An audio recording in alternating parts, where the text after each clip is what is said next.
Hello, everyone, and welcome to Slash Film Daily for June 19th, 2018. On today's episode, we're going to talk about the latest TV and film news. This is Slash Film Editor-in-Chief Peter Sciretta, and joining me on today's podcast is Slash Film Weekend Editor Brad Oman. Hey, that's me.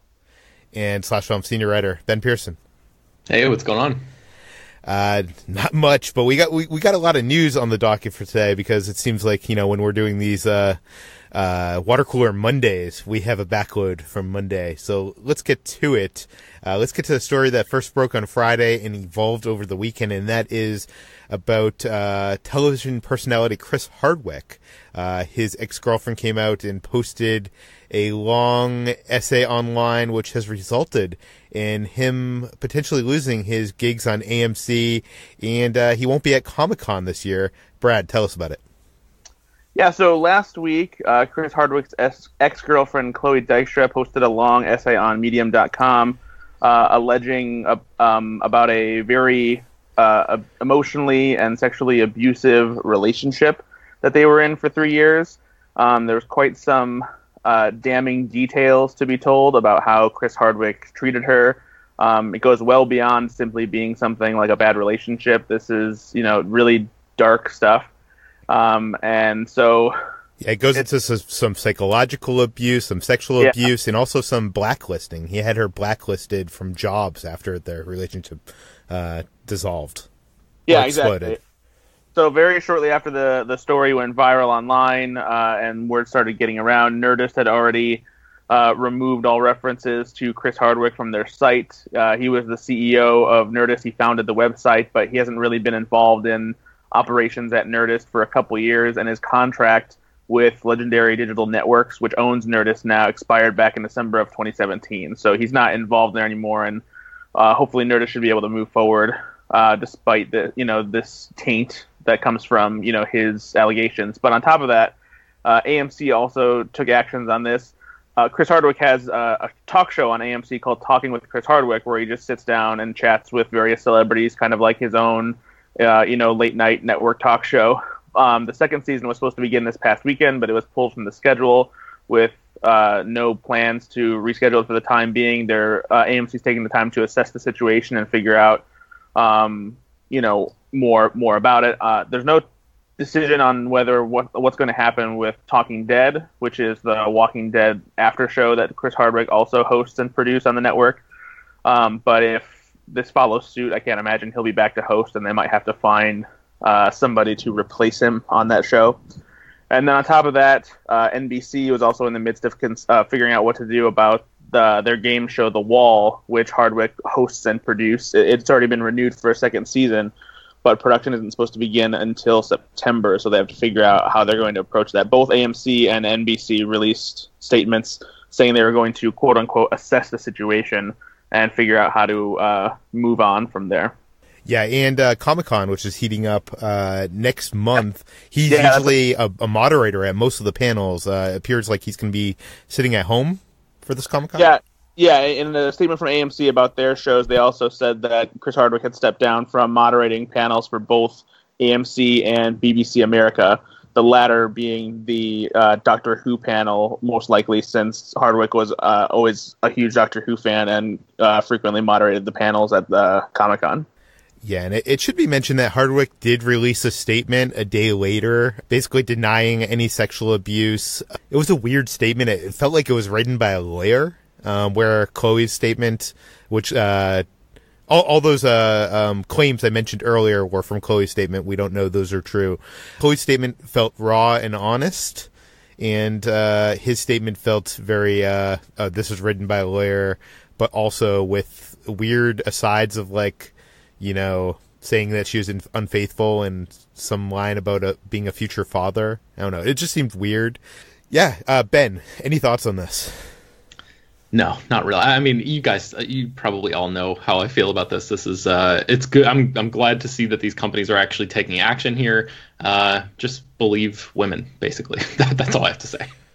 And especially in this case where I feel like Chloe has nothing to gain from releasing this information other than vengeance or revenge or something like that. Like, it really doesn't seem like putting this story out there has anything gained other than to, let other women out there know that, these situations happen, to, keep an eye out. I know a lot of people on Twitter, because I've been kind of vocal about this on Twitter, have been like, dude, you're, pitchforks, you haven't heard his side of the story. Well, first of all, he hasn't told us his side of the story. He instead, released this very lawyer-ridden, statement. But on top of that, we live in Hollywood, and people talk in Hollywood, and, when something like this happens, you hear stories about a person from various different avenues. You hear, the guy that used to run Nerdist, Brian Walton, before, he got taken over by the current staff, has said, nothing about sexual abuse or anything, but has said some not so nice things about Chris Hardwick on, his social media. So I don't know. Brad, any additional thoughts on this? Yeah, it's just, this is one of those things too, where we're always going to take the stand to believe victims when allegations arise like this. We have to take the position to denounce, harassment and discrimination and abuse of any kind. And, this is just the kind of story where you have to believe the victims. Otherwise, we're not going to be able to make any progress in, making a dent and getting rid of people who behave like this. And, I mean, this breakup was a long time ago. I don't know. To me, it's like you have to believe the victims, and you also have to question yourself. While you're trying to believe the victims, you got to be, is there any motives for this victim to make up this story? And I really do not see any motives whatsoever, this far along since the relationship. It really feels like it is coming from a raw and honest place. But, anyways, I think we should move on. We've been talking a lot about this Disney Fox acquisition. Last week, I believe, Comcast put in their all-cash bid, outbidding Disney for 20th Century Fox. And now we hear that Disney might not be out of this fight. Ben, what do we know? Yeah, so CNBC came up with a sort of a follow-up report saying that Fox's board is scheduled to meet tomorrow to discuss Comcast's bid. And like you mentioned, we talked about that last week. And if Fox decides that they prefer Comcast's offer to Disney's offer, Disney actually, I think, contractually has 5 days to be able to match Comcast's offer of $65 billion. So Disney, quote, is expected to add cash to its bid in addition to the sort of stock-based offer that it currently has in place. So yeah, that's just the latest update. And, it's basically going to be a back and forth between these two companies to see which one emerges victorious in this situation. So we'll be keeping a close eye on this, but that's just the latest little update that we had there. So figured it was worth mentioning. For sure. Let's also talk about Stranger Things. We talked about last week that they announced they were doing a Stranger Things prequel novel that would tell the story of Eleven's mother. Now we know that the world of Stranger Things is also going to be explored in the comics. Ben, tell us about it. Yeah, so Netflix and Dark Horse, the comic publisher, is teaming up to publish a Stranger Things comic book starting this September. And the first, I guess the deal covers a multi-year publishing line that is going to explore the mysterious world of Hawkins, Indiana, where the show is set. And the first series is going to be a 4-issue series devoted to what happened to Will Byers when he disappeared into the Upside Down. So the first episode of the series, the TV series, shows Will disappearing and going into this alternate dimension, and we don't really see him very much for the whole first season. He plays a much larger role in season 2, but he's basically just stuck in the Upside Down for all of season 1. And if anyone's wondering what happened to him while he was in there, that's what this comic is going to explain. There's a couple of preview pages that we have published on slashfilm.com, so you can check that out there. And it seems like Stranger Things and Netflix are taking a page out of the Star Wars playbook on this and just sort of filling in the gaps of this, canonical story outside of the visual realm that we know in the movies, or in this case, a TV show. I just wonder, how involved are the Duffer Brothers in like filling out this canon? Like, are these writers just given kind of free reign to do whatever they want within that kind of small bit of time, or is there stuff that is going to be hinted at here that is stuff that they're working into the series in season 3 and 4? Like, I don't know. As a fan, I guess canon matters to me because I don't want to just read a story that is basically fan fiction. Do you know what I mean? Mm-hmm. I know Star Wars has been trying to do that, but it essentially feels like the Star Wars expanded books and novels and comic books have, for the most part, been kind of like fan fiction. Like they establish stuff into the canon, but like not much of it except for a character that appeared in Han Solo and Rogue One. Not much of it has kind of made its way into the first priority movie story.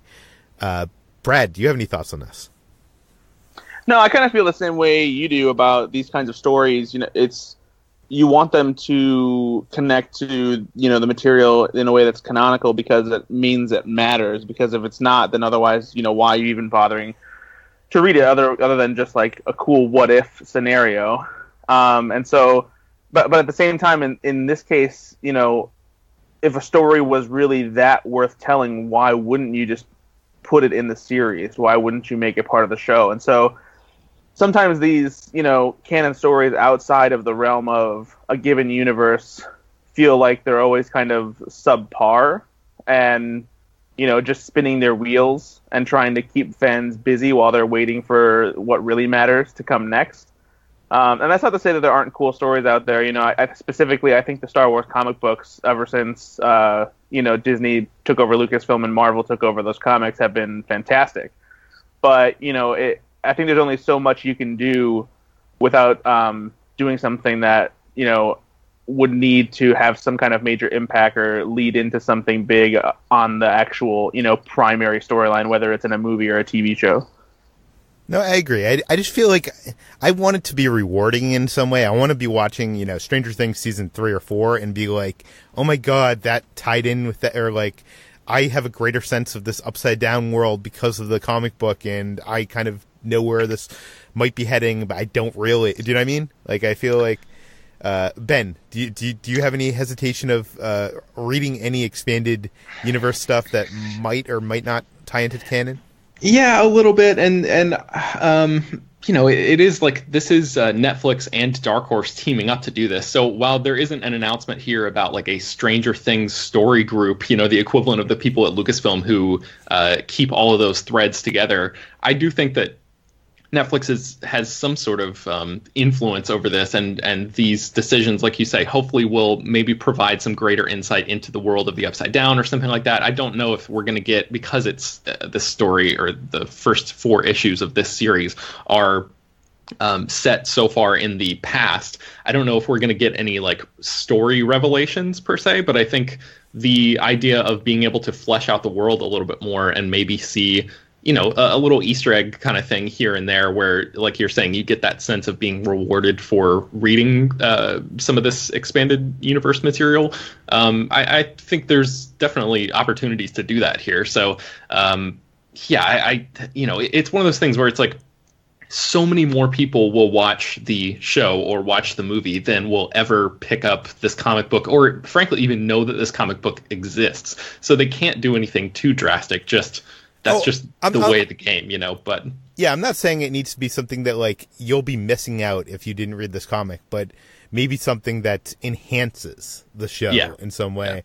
Yeah. The cynical side of me tells me that because we now know there's a comic made about this, Will's experiences in the Upside Down in that first season, that won't come into play at all in the next, for the rest of the series. But that's just the cynical side of me. Let's move on to Brad Bird. He's out promoting The Incredibles 2. And, his first live-action film was supposed to be this adaptation of this book called 1906 about the great San Francisco earthquake. It was supposed to be this ensemble piece. I was so excited for it back in the day. It never happened, and luckily, some writers have gotten an update on what is happening with 1906. Brad, what is going on? Yeah, so this is a project that has been in the works since 2007, long before Brad Bird did Mission Impossible Ghost Protocol or Tomorrowland. This was supposed to be his big foray into live-action movies, venturing away from Pixar, but it just hasn't come together yet. Now it sounds like there's a possibility that it could come together, and it could be something even bigger than Brad Bird intended, but it seems like there's a lot of details yet to work out. So speaking on the Variety podcast Playback, Brad Bird was asked about this, and he addressed it for a hot minute. And he thinks that there's a possibility of the project turning into a movie and also maybe like a kind of a companion TV series. So before I get to that, I'll talk about exactly, what is sort of appealing to him about this project and why it could be this big. He says, quote, "It wants to be a longer story. It's a really fascinating moment in history. Prior to the earthquake, San Francisco is this really happening city that's somewhere between the Old West and the 20th century. They still had bars where people were getting shanghaied, like getting slipped Mickey Fins, and you could wake up on a boat, and if you didn't work the boat, you'd be thrown overboard. So that was still happening, and the people who owned those kinds of bars were in the California legislature. In other words, it was somewhere between the Wild West and the sophisticated city of San Francisco would like to see itself as, and was in many ways." So he likes the idea of that kind of San Francisco being involved in the story, but it also feels like it's too big to contain in a movie. So he adds, "I love the movie experience, and I would want the earthquake to be on a movie screen, but yet I recognize the story's too big, so I'm kind of trying to get it done as an amalgam, and people are kind of intrigued by it. Warner's wants to do the earthquake part of it as a movie, and we just can't get it all under one roof. But I'm still fascinated by the story. To be continued. I'm still interested in it, but I want to be done in a way that embraces all the possibilities, and yet somehow stays near or part of it or something on the big screen. So we'll see what happens." So it sounds like there's still a lot of details to be worked out, but he has been talking to people about trying to get it made. It sounds kind of similar to how initially Ron Howard wanted to have The Dark Tower be a movie and a TV series where audiences went back and forth and saw the story unfold and become bigger as it went along. And that's kind of ambitious. It's hard enough to get an audience to watch a TV show or a movie by itself, let alone getting them to be like, "Hey, come see this movie. Oh, and guess what? There's another part of the story at this TV show." It almost turns into like an entertainment scavenger hunt. And so it's kind of hard to direct audiences in that way to multiple forms of entertainment, as easy as it is to walk into a theater or sit on your couch and watch something. See, I'd be in agreement with you, but I feel like, judging by his quote, I take it as maybe Warner Brothers now wants to do a TV series with this, and maybe like the first 2 hours of that TV series will be given a higher budget and premiere in theaters, kind of like what... I mean, this is a bad example because it was a failure, but what IMAX did with Inhumans. I don't know. That's what I kind of read into it, not like this, Dark Tower-esque, multi-platform connected kind of thing. But I don't know. It's very interesting because I lived in San Francisco for a number of years. I love the history of that, of that area. And I would love to see this brought to light somehow, either as a movie or a TV series. It always read to me when I was researching this project, writing it up in the early days of Slash Film, that it was kind of like this ensemble piece that kind of couldn't really fit into a 2-hour movie anyways. So maybe a live-action TV series is the way to go. And I remember in those early days, I was so excited because Warner Brothers was going to be making this film, but Pixar was going to be doing all the development and like the storyboarding and animatics for the film. So it was going to be like Pixar's first kind of like foray into live-action production, which I'm not sure if they would be involved at this point. But maybe someday we'll see this. I kind of get the impression that this is something that's kind of on the back burner, but I hope someday Brad Bird returns to 1906. Let's move on. The first reactions for the Sicario sequel have hit the web. HT did a write-up for the site. Ben, tell us what people think of Sicario 2. I'm not going to say that title. That title is... Yes, Sicario Day of the Soldado is the official title. It's like the worst title for a sequel ever. It's a pretty bad title, and the marketing has been like so bad that I really enjoyed the first Sicario, and I just sort of had no interest in seeing this movie. But surprisingly, the early buzz coming out of this film is very strong. Taylor Sheridan, who's the screenwriter who wrote the first Sicario, is back to write the script again. And apparently, from the early reactions, his script is really fantastic. Ann Thompson says, Taylor Sheridan's sequel, Sicario Day of the Soldado, deepens the characters played by Josh Brolin and Benicio del Toro in unexpected ways. And the director, Stefano Salimo, delivers. Mike Ryan from Uprock said, Sicario Day of the Soldado is surprisingly pretty awesome. Tense, gritty, and ends on a note where I want more. Benicio del Toro is amazing, and that's a common refrain from all these reactions. Everybody said that both Brolin and Benicio del Toro are really, really good in the film. Gregory Elwood, who I think writes for the playlist, sometimes says, I saw Sicario 2 the other night. It's fantastic. It doesn't have the visual splendor of Denis Villeneuve's first film, but Taylor Sheridan's screenplay is superb. The film has unexpected, heartbreaking moments and strong performances from Del Toro and Brolin. So, again, it seems like this is a surprising sequel that is actually pretty great. And, a movie being good these days means that it has a better chance at the box office, which leads us into our next story, and that is that Warner Brothers... one of the heads of Warner Brothers has said that their plan for the future of the DC cinematic universe, their business plan, is to make good films. Brad, this reads like an Onion headline. What is going on here? Yeah, well, it sounds like they got some novel ideas over there at DC Entertainment, because this is just a huge shift from what they've been doing as of late.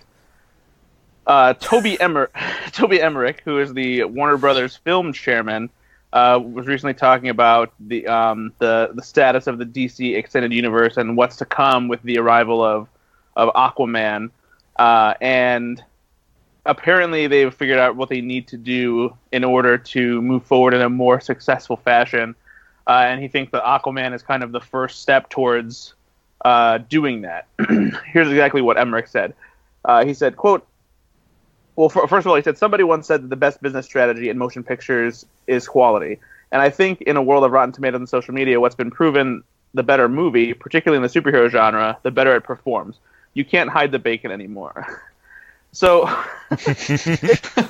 I love the idea that somebody's going around referring to like Batman versus Superman: Dawn of Justice as the bacon. Yeah, it's like you say, it's like, man, we used to be able to make shitty superhero movies and make people think they were good, but you just can't do that anymore. You gotta you gotta make good movies now. It's just a given. Well, this is also the guy that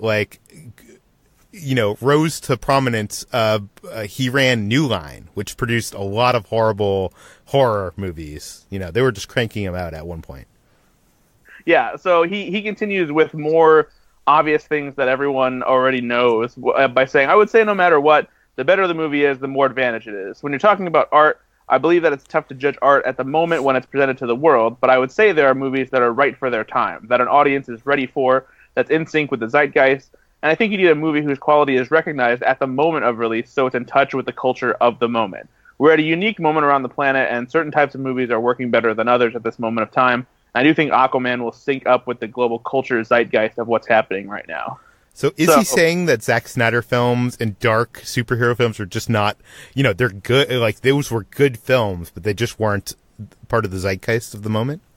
I mean, maybe, maybe maybe that's his way of saying, right now what's hip and cool is the way Marvel is approaching superhero movies, and Zack Snyder's approach was different than that, and maybe that's why audiences didn't latch on to them. It's hard to say since he's being so vague while saying something that's so obvious, but it's just, it's hard to see exactly, what this means as far as the future direction of the MCU.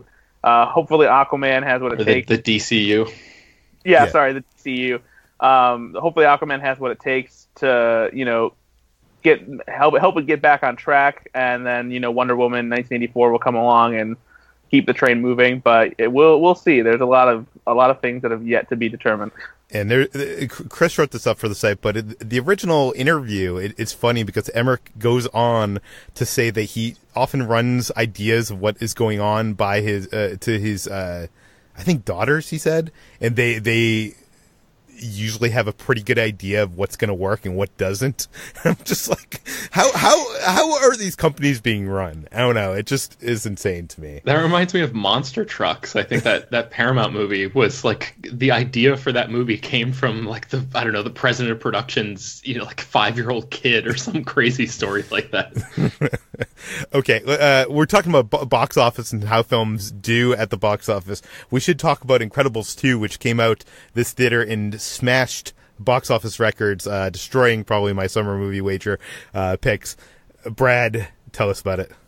Yes, Incredibles 2, which was already going into the weekend with some pretty big projections, but at the end of the day, it actually ended up making even more than what was planned. The higher end of the box office projections from analysts had it making around $165 million at the most, but when all was tallied after the weekend, Incredibles 2 made $183.2 million, and that's just at the domestic box office. That's enough to smash the opening record for any animated movie in the history of animation. It beat Finding Dory, which was the previous record holder, by nearly $50 million. So this is huge for Incredibles 2. Obviously, a 14-year wait has something to do with it, but it's clear that superhero fatigue isn't really a thing. For all the love that there is for Marvel movies and for how many we're getting each year, clearly audiences aren't sick of it yet.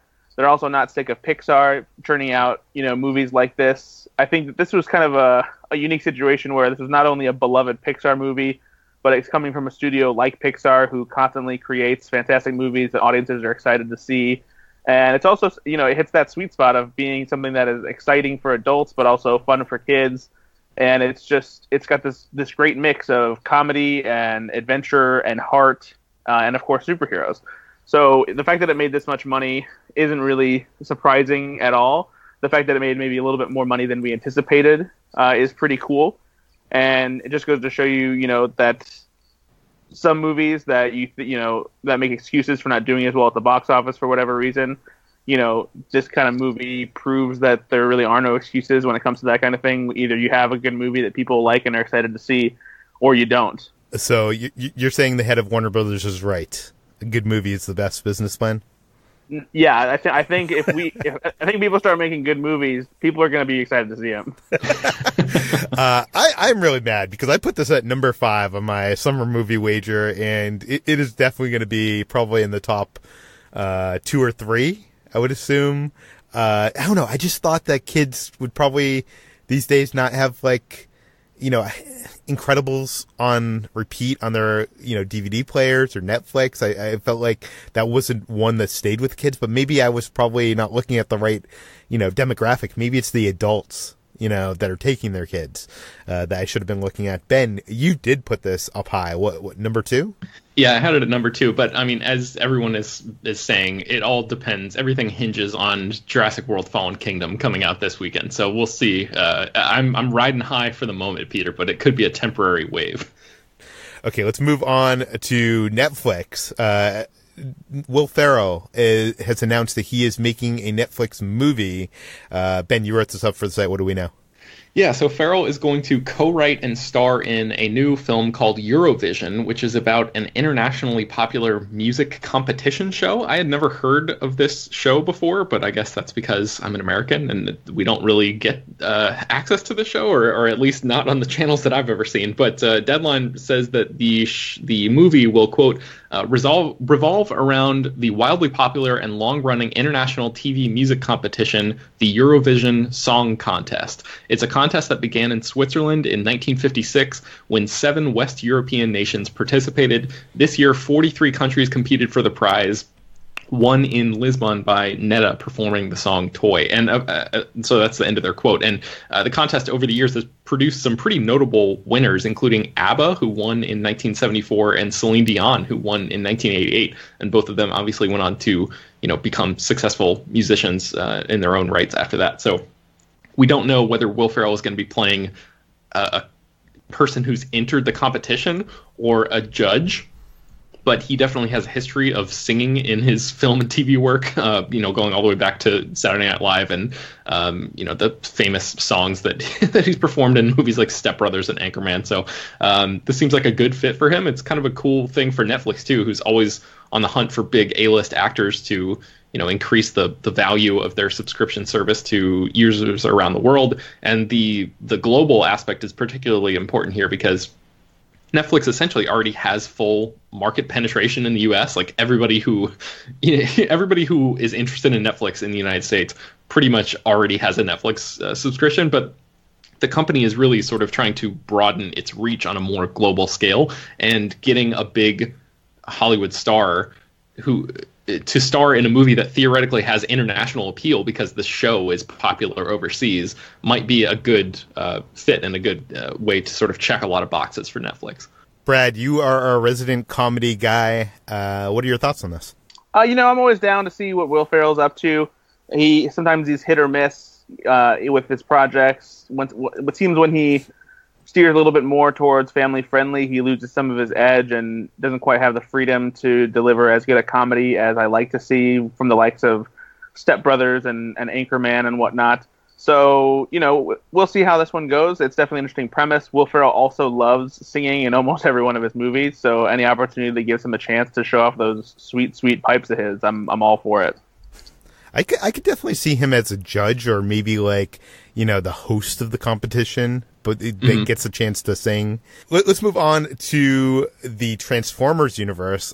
Bumblebee is set to hit theaters pretty soon, and if that is a hit, it turns out they might be making an Optimus Prime standalone movie, which is kind of weird because isn't that what Transformers was? But okay, Brad, what is going on here? Well, as we all know, Bumblebee is coming out this winter. He'll be giving the yellow Autobot his own movie that he stars in with Haley Steinfeld. It's set in the 1980s and continues to make the Transformers timeline and their arrival on Earth even more confusing and perplexing. And if the movie does well enough and if audiences are interested, there's a chance that Optimus Prime could get his own solo movie as well. Apparently, when producer Lorenzo Di Bonaventura and Paramount Pictures were thinking about how to move forward with the Transformers franchise outside of the primary storyline involving the ensemble of Autobots and Decepticons, they were looking at talking about the Wiki Chronicles? the Wiki Chronicles and the Cade Yeager. Wiki Saga? And the Cade Yeager adventures. So they were trying to figure out how to move away from that, and Optimus Prime and Bumblebee were the two characters they thought would be best to focus on for solo movies. And the main reason that they went with Bumblebee instead of Optimus Prime was because Prime is such a strong, established character as far as being a leader, and they figured that with Bumblebee, he's a little bit more, Di Bonaventura says, emotionally volatile. He has a lot of ups and downs, so that makes him a little bit more of an interesting character to follow. He has a little bit more of a struggle ahead of him when it comes to being on his own and having this kind of adventure. But there's a chance that they could do more movies like this. Lorenzo teases some more potentially confusing additions to the Transformers franchise by saying, we could do a time travel movie. You could take almost any genre to it. You can go back in the past. You can go to the future. I think we've got an abundance of choices. It's really more about narrowing them down than anything else and deciding which one we think is the strongest one to go with next. Is this the first time that we've had that if they make this Optimus Prime standalone movie, that we'll have a sequel to an established franchise starring the main star from that franchise? Wait, what? I think like Pirates of the Caribbean is maybe an example of what you're talking about, right? But they don't have that's still Pirates of the Caribbean. If they made a Jack Sparrow movie, wouldn't that be? I mean, I guess that film was kind of that, but do you know what I'm saying? Yeah, it's a little different. Yeah, I see what you're saying. Yeah, I can't. I don't know. Ben, does an Optimus Prime standalone movie interest you in the least? On a surface level, no, but I think I've just become so numb to the Transformers franchise as it currently exists that the idea of it in my mind is just like another Michael Bay version. But I kind of like on board with the trailers for Bumblebee so far, and that has a totally different creative team behind it. So if they get, you know, a different set of filmmakers or something to come in and have a different take on the character, then yeah, maybe depending on the tone and the cast and all that kind of stuff, I might be interested. But it's so far away to be able to say at this point.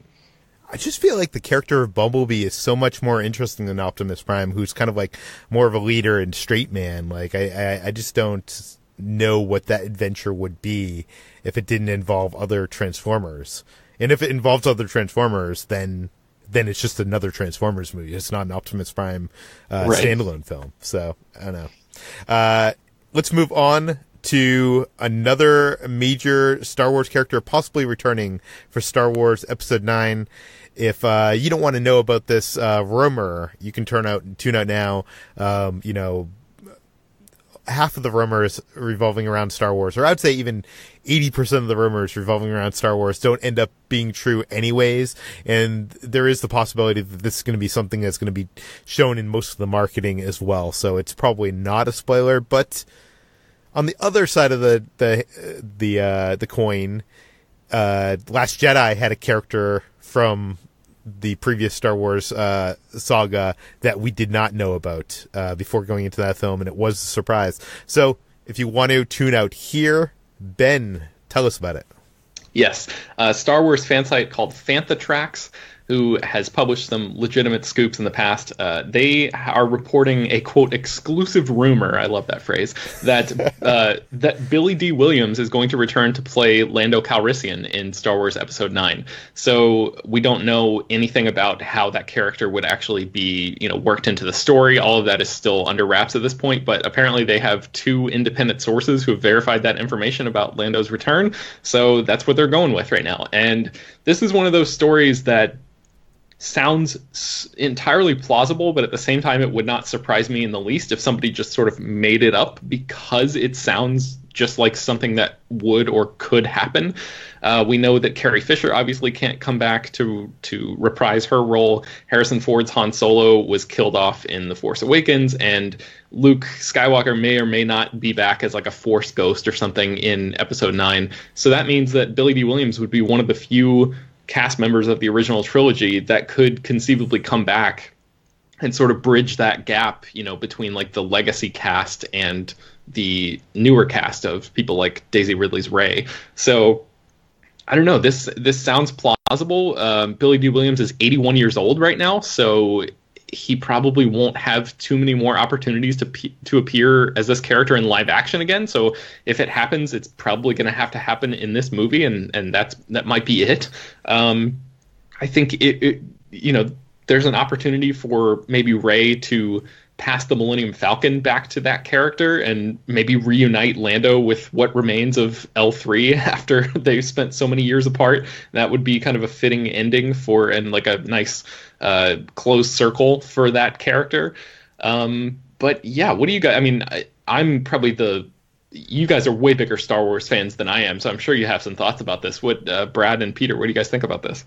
I mean, I love Lando. I'm not sure what Billy D will look like as Lando in a movie these days, and I'm not sure if that's going to make me sad or happy if I actually see it. But if I thought, you know, Kathleen Kennedy and the whole Star Wars gang were planning everything out, I would think that, you know, Solo, a Star Wars story, did tease us enough Lando to set up an appearance in this Episode 9, but I don't think that they're planning things that well out, and it seems like our J.J. Abrams has his own mystery box that he's playing in and doing whatever he wants. But Brad, do you want to see Lando return in the Star Wars saga?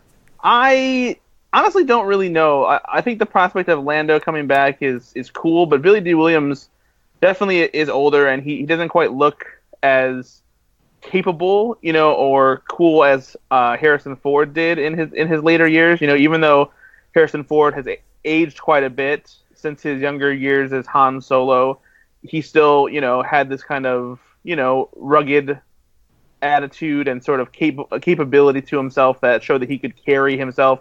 But Billy D. Williams feels like he is a little bit more frail, I guess you could say. And so if he is back, I can't imagine it would be in a role, that puts him in action or anything like that. Maybe he has more of a, like a supervising role, like if he's still involved with the rebel cause at all, or maybe they end up going back to Bespin and Cloud City for something and encounter Lando there.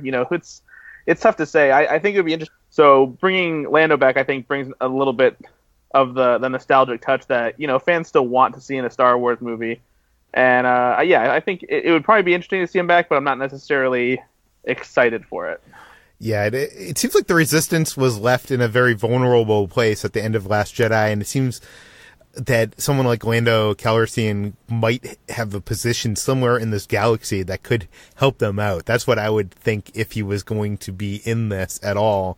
And I do like Ben's suggestion of him getting back the Millennium Falcon, although I'm wondering, with so few people having seen that film in theaters, if they're ever going to reference any of the events in that movie ever again at this point.